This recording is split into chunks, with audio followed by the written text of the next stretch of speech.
قاعده 131 چی هست؟ مکان ارواح در عالم برزخ بفهمیم. یعنی ارواح که در عالم برزخ هست در کجا می باشن؟ این در بخش‌های مختلف است. ارواح بعضی از اشخاص است که در ملأ الاعلی می باشن. این اشخاص کی هستن؟ پیغمبرها هستند و منازلشان متفاوت است و رسول الله صلی الله علیه و آله در شب معراج واره دید. پس ارواح پیغمبرها در ملأ الاعلی هست.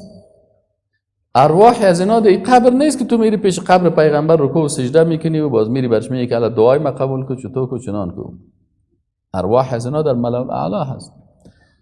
ارواح شهدا در کجا هست؟ در جاغور پرنده های سبز رنگ. از عبدالله ابن عباس رضی الله عنهما روایت است، میگه رسول الله صلی الله علیه و فرمود هنگامی که برادرانتان در غزوه احد شهید شدند. این حدیث بسیار ضرور است برای مردم افغانستان ما و شما بفهمیم، چون در قسمت شهدا بسیار مردم افراط میکنن. سعی کنین شهیدا روحشان در کجا هست. تو در قبرها که میری ناقی خدا چی میکنی؟ سرگردان میکنی و بالاخره توسل میکنی و چطور میکنی؟ چنان میکنی؟ حالا ببینید شهیدا رسول الله صلی الله علیه و چی میگه؟ شهیدا در کجا هست؟ آیا دمی قبر است که تو میری؟ دمی پیش از این قبرایشان میری؟ رسول الله صلی الله علیه و میگه که عبدالله بن عباس رضی الله عنه روایت میکنه و این حدیث صحیح است، حدیث سنن ابی داود است و شیخ ناصرالدین البانی گفته حدیث حسن است. میگه که هنگامی که برادرانتان در غزوه احد شهید شدن، الله ارواحشان را در بطن پرنده سبزی گذاشت. روح از اینا روز شهید در یک بطن یک پرنده سبز می باشه که در جویبارهای جنت سیراب می شود. این پرنده در جویبارهای جنت آب می نوشه، از میوه های آن می خورند. همین شهدا از جویبارهای جنت همین پرنده یا نقل میرن میخورن و مینوشن و بر قندیل های از طلا که در سایه های عرش آویزانن برمیگردن. باز این پرنده ها یا در قندیل ها، قندیل یک چراغ کلان که تو گروپ های زیاد میباشن، این پرنده پس اینجا میشینه وقتی که شهدا را میبره در باغچه های جنت. سعی کنین دقیقی حدیث باید خوب بفهمین. پس هنگامی که زیبایی های خوردن، نوشیدن و استراحتشان را استراحت نمودن، احساس نمودن، همین شهدای احد گفتن برای برادران زنده ما کی خبر میدهد که ما در جنت زنده هستیم و رزق میشویم تا از جهاد امتناع نورزند و از جهاد دوری نکنند. رسول الله صلی الله علیه و سلم فرمود که الله میفرماید من برایشان این خبر را میدهم. پس شهدا در موجه هستن. الله گفت که من برشان خبر میتونم و این آیت قرآن نازل شد که ولا تحسبن الذين قتلوا في سبيل الله امواتا. شما گمان نکنین کسایی که در راه الله شهید شدن اونا مرده هستند، بل احیاء، بلکه اونا زنده هستند. در کجا؟ عند ربهم یرزقون، اونجا رزق میشن. حالا بعضی کساست که میگی نان بیار و شب که باز روحش پس میایه و باز می غوری رو بانه بازی رو میگیره من میخورم و چطور از چنان است، یا دروغ به نام شهید غوری نانو باز خودشان میخورن. فهمیدی یعنی باز میگه غوری شب اول که از بازی شامل رایی کن، باز آخوند صاحب خودش که چلیای خود ششته او را دروغ میخورن، روح شهید میایه. شهید در جنت اعلام میده می اینجا پیش سعی کنی بعضی کسایی که افراد میکنن.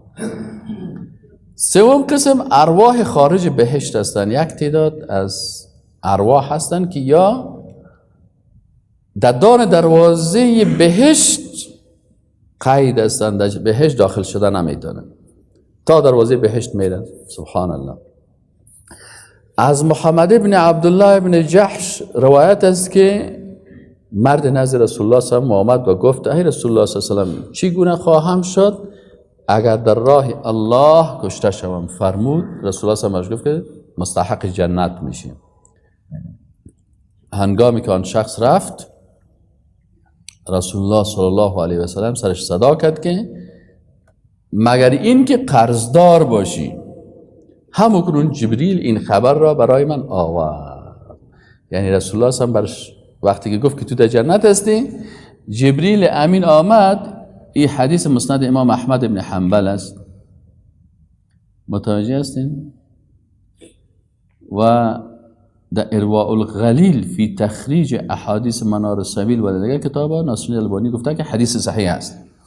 یعنی رسول الله صلی الله علیه و آله برای شخص خبر داد که اگر تو در راه الله شهید شوی تو چی می باشی؟ تو در جنت هستی. لکن برش گفت که امیال برای من جبریل آمد و برش گفت که رسول الله صلی الله علیه و آله مطلقا نگو، برش بگو که اگر قرضدار باشی باز در جنت رفتن نمیتونی. در دان دروازه در روایت دیگه میگه که باز شهدایی که قرضدار میباشن ارواحشان در دان دروازه جنت استاد میباشن به خاطر قرضداری دین داریش.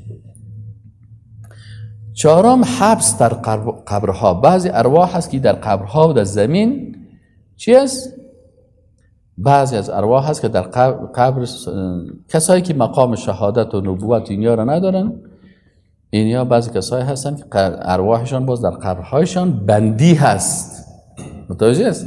بندی هست. او که شهید است، او خب اونایی که شهید هستن روحشان خب اون جاهگاهش معلوم شد، از پیغمبران معلوم شد. اینی دیگه مردمایی که مقام از اینا ندارن باز ارواحشان بر اساس گناهایشان و اشتباهاتشان در زمین حبس می باشن در قبرهایشان. پنجم قسم است که کسایی هستند که در تنور زناکارا محبوس می باشن. الله نجات بده. امام بخاری در یک حدیث 1386 میگه که سموره ابن جندب رضی الله عنه میگه که رسول الله صلی الله علیه و بعد از نماز صبح که میخواند روی خود به طرف ما میکرد و پرسان میکرد که دین شب کس از شما خواب دیده؟ یک روز باز رسول الله صلی الله علیه و آله اومد و حسب عادت پرسان کرد کسی خواب از شما دیده است؟ باز رسول الله صلی الله علیه و آله دیگه را گفتن ما ندیدیم. باز رسول الله صلی الله علیه و آله یک حدیث بسیار طویل است که باز ای در قسمت از او ذکر میکنه که کسی در عالم برزخ نشانش داده که چی است؟ یک کسی با سنگ کوپیده میشد، کسی بود که او را کسی است که علم و معارف قرآن داده شده اما با او عمل نمیکرد. دین یاد داره لکن عمل نمیکنن، تمام شب خواست و تمام روزم در چکر. و بعضی کسایی است که مثلا در تنور زناکارا میباشه، کسایی که زنا میکنن در تنور در عالم برزخ در تنور زناکارا میباشن. و شخص دیگه است که در نهر خون، نهر خون است، این غتور است در قبر خود، این سودخور است. حدیث بسیار طویل است، من نمیتونم بخونم کلشه به خاطر وقت ما ختم است. السلام علیکم و رحمت الله و برکاته. سبحانك اللهم و بحمدک اشهد ان لا اله الا انت استغفرک و اتوب